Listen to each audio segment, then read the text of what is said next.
Il nostro viaggio all'interno dell'eremo continua con la visita del chiostro, dove c'è la cisterna, la prima opera che realizzò Fra Rosario Campione per la raccolta delle acque piovane. Insieme a me c'è Don Giuseppe d'Aquino, anche lui abita qui l'eremo di Sant'Anna insieme a Padre Enzo. Grazie anche a lei per aver accolto noi di AC Watch.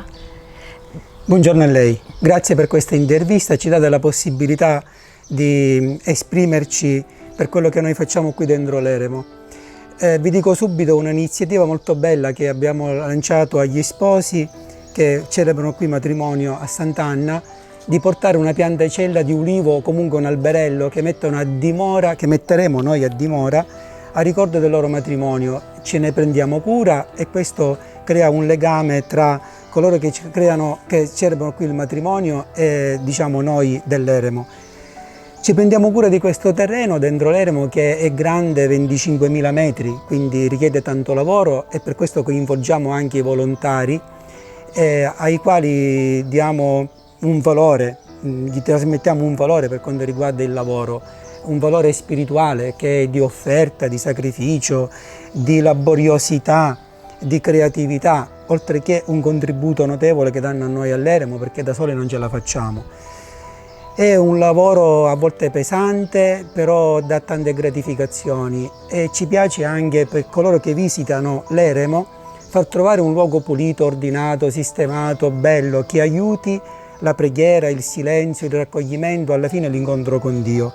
Quindi tutto questo lavoro, tutto questo impegno non è mai fine a se stesso, ma è per tessere rapporti spirituali con le persone e soprattutto un legame con Dio attraverso il lavoro e la preghiera.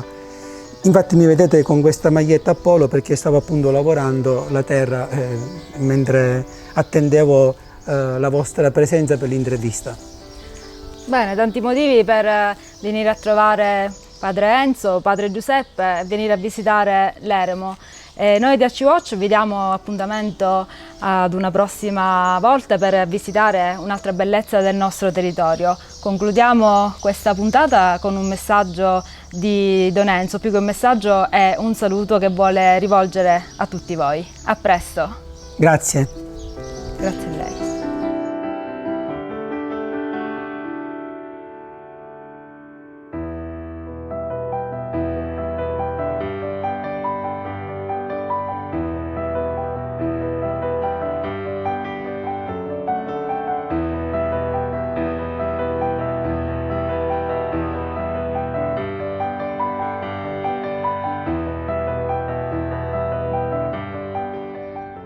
Ci troviamo sul campanile dell'eremo, quindi nel luogo più alto dell'eremo.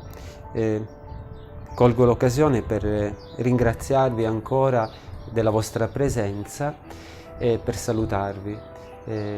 Auguro a voi, ma anche a tutti coloro che passano da questo luogo e che dimorano in questo luogo, di poter trovare tanta pace, consolazione e conforto. Arrivederci.